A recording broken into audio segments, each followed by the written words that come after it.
Hello guys, welcome back. आज हम पढ़ने वाले हैं objectives of business. Her business का अपना अलग अलग टाइप का ऑब्जेक्टिव होता है। Now first let me explain what is business. जैसे मैंने पहले एक्सप्लेन कर चुकी है, business is just an systematic attempt by which business person tries to produce goods and services and sell them in the market। तो यहाँ पर business के अलग अलग ऑब्जेक्टिव्स होते हैं। हम लेते हैं इकोनॉमिक ऑब्जेक्टिव और सोशल ऑब्जेक्टिव। ना व्हाट इज इकोनॉमिक ऑब्जेक्टिव? इसमें सबसे पहला आता है हमारा अर्निंग प्रॉफिट। प्रॉफिट अर्न करना बिजनेस के लिए बहुत बहुत ज़रूरी होता है। वाई?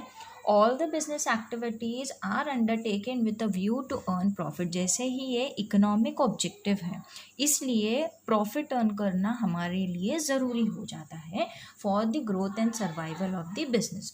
फॉर एग्जाम्पल, जैसा रिलायंस इंडस्ट्रीज़ ने प्रॉफिट अर्न किया था of more than 39,000 crore in the year 1819। और वहीं पे Tata communication services that is TCS, उसने भी प्रॉफिट अर्न किया था of more than 31,000 crore in the same period.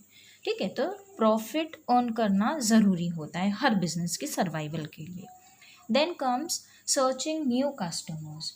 Business organisation को नए नए कस्टमर्स बनाने पड़ते हैं। क्यों? बिकॉज नए कस्टमर्स बनेंगे तो ही हमारा न्यू बिजनेस होगा, नया बिजनेस होगा तो ही हमारा ऑब्जेक्टिव फुलफिल होगा और हमारा प्रॉफिट ज़्यादा से ज़्यादा होगा। That is why business organization work very hard to create new customers and it enables them to expand their sales. Sales ज़्यादा होगा तो बिजनेस बढ़ेगा तो प्रॉफिट मार्जिन बढ़ेगा। Then comes innovations. इनोवेशंस क्या होता है? It is just the development या positive change in the production techniques. New techniques हम लेके आते हैं कंपनी में, बिजनेस में, ताकि हमारा जो प्रोडक्शन का प्रोसेस है वो इम्प्रूव हो सके, हमारा प्रोडक्ट इम्प्रूव हो सके। तो इस वजह से हमें business organisation has to spend on research and development activities. Market survey में उसको पे करना पड़ता है। एडवांस टेक्नोलॉजी कैसे यूज़ करते हैं उसके लिए पे करना पड़ता है। So in order to stimulate their innovations. So innovation, inventions ये ज़रूरी होता है हर बिजनेस के लिए। Then comes best possible use of resources. Resources क्या होता है? जो भी रिसोर्सेज अवेलेबल होते हैं बिजनेस में, those resources are very scarce और उसके ऑल्टरनेटिव यूज़ होते हैं। फॉर एग्जांपल, जैसे हम मिल्क का ले लेते हैं।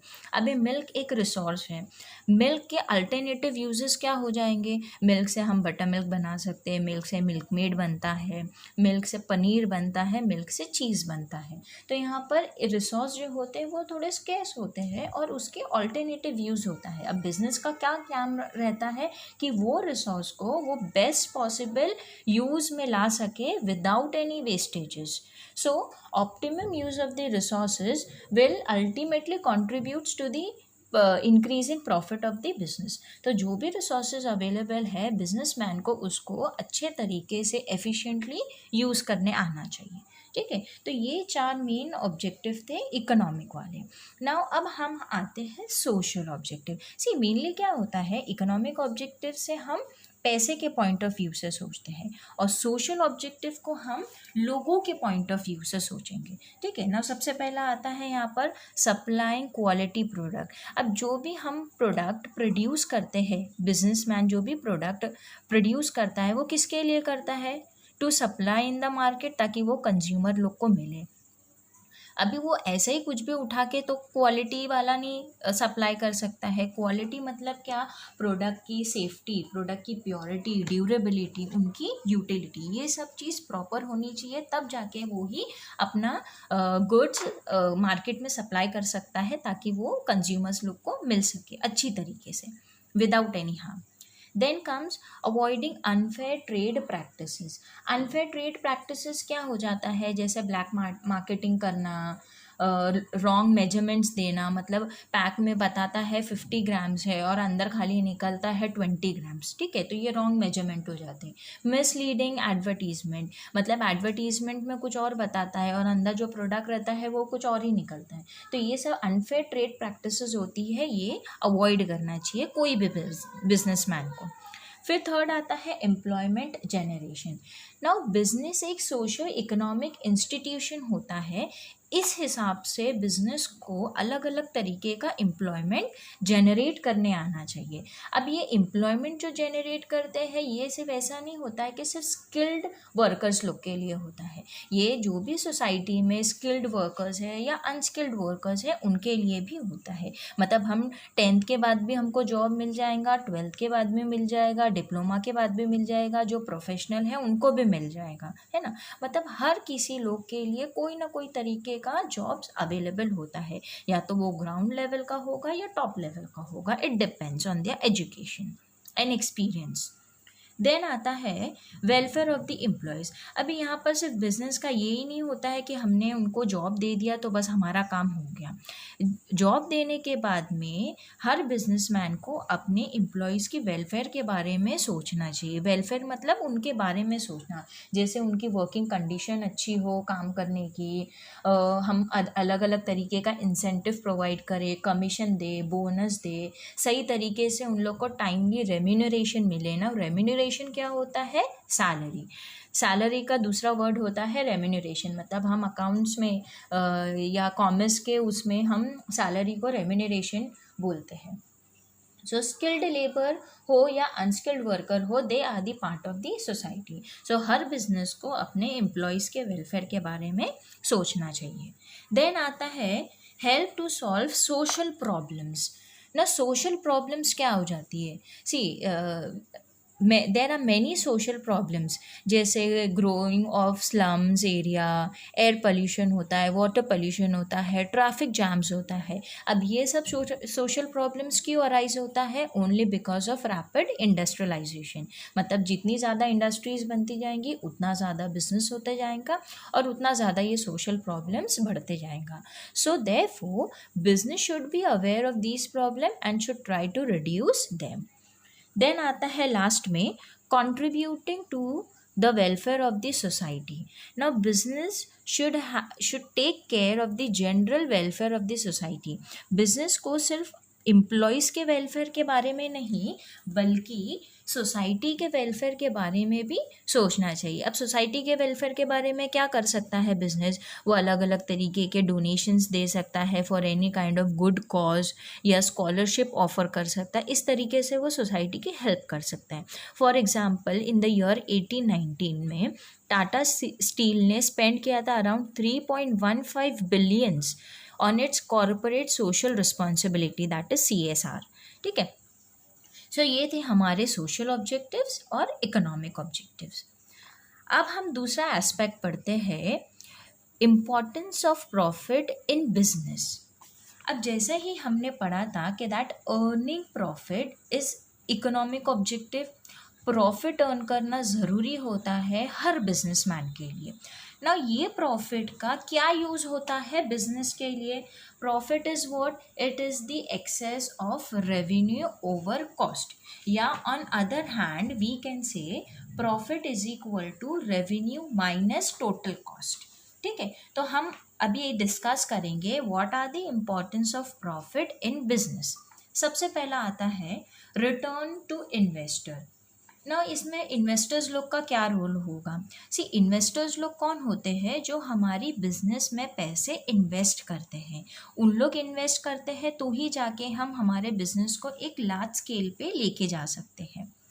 हर बिजनेस अपने सिर्फ पर्सनल कैपिटल के ऊपर नहीं बनता है, उसको कुछ ना कुछ कैपिटल बाहर से लेना पड़ता है या उसको इन्वेस्टर्स लोग को इनवाइट करना पड़ता है ताकि वो इन्वेस्टर्स हमारी कंपनी में, हमारे बिजनेस में इन्वेस्ट करें। अब उनको रिटर्न्स देना ये कब पॉसिबल होगा? जब हमारा प्रॉफिट अच्छा होगा। बिजनेस में अगर प्रॉफिट अच्छा निकलेगा तो ही हम हमारे इन्वेस्टर्स लोग को सेटिस्फाई कर सकते हैं। Okay, so in simple word, profit ensures that investors receive fair returns. उन लोग को fair returns मिलेगा तब जाके उन लोग satisfy होंगे, मोटिवेट होंगे और ज़्यादा से ज़्यादा इन्वेस्ट करेंगे हमारे बिजनेस में। Then comes research and development. Now, profit enables the firm to spend more and more on R&D activities. Research and development क्यों ज़रूरी होता है?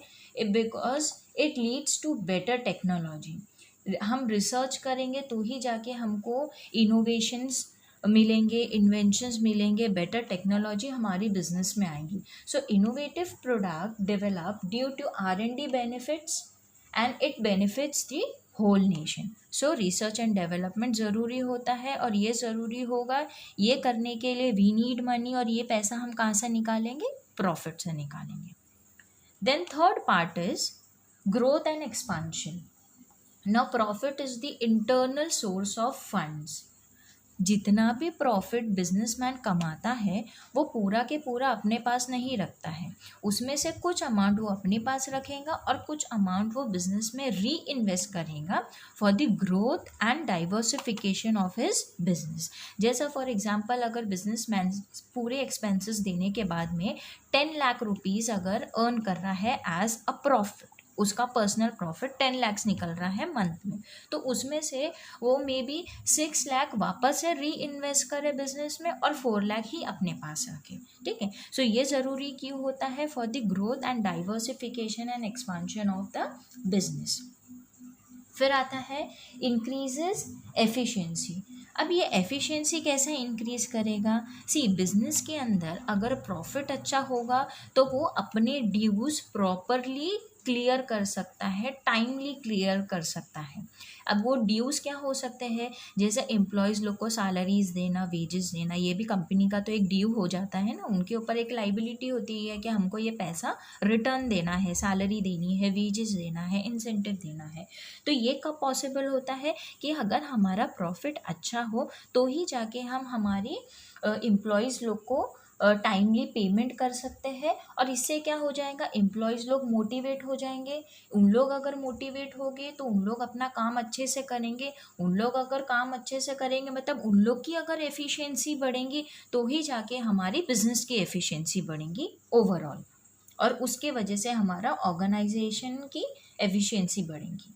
ठीक है. सो इंक्रीजेस एफिशिएंसी के लिए भी प्रॉफिट बहुत ज़रूरी होता है.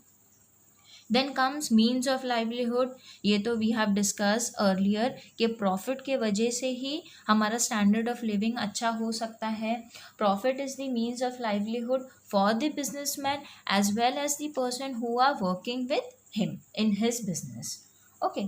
फिर आता है रिवॉर्ड्स फॉर रिस्क. अभी बिजनेस में अलग अलग टाइप के रिस्क इन्वॉल्व होते हैं. जैसे हमने पहले मैंने बता चुकी हूँ, अलग अलग टाइप के रिस्क इन्वॉल्व होते हैं. जैसे अगर डिमांड, लोगों का डिमांड चेंज हो गया या डिमांड गिर गया या गवर्नमेंट की पॉलिसीज़ चेंज हो गई, तो इस हिसाब से हमारा अगर प्रॉफिट अच्छा होगा तो हमको रिस्क भी कम होगा. अगर प्रॉफिट नहीं होगा तो यहाँ पर रिस्क फैक्टर हमारा बढ़ जाएगा.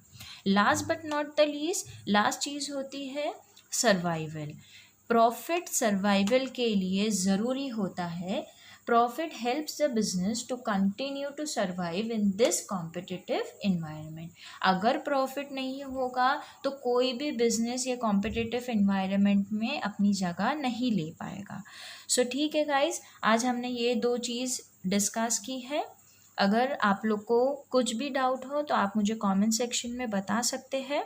ये मैंने पॉइंटर्स बताया है, आपको ये ही याद करना है. और अगर आपको मेरा कॉन्सेप्ट क्लियर लगे तो आप बस ये पॉइंटर्स याद करके उसके अंदर तो आप खुद ही अपने ओन वर्ड्स में भी लिख सकते हो.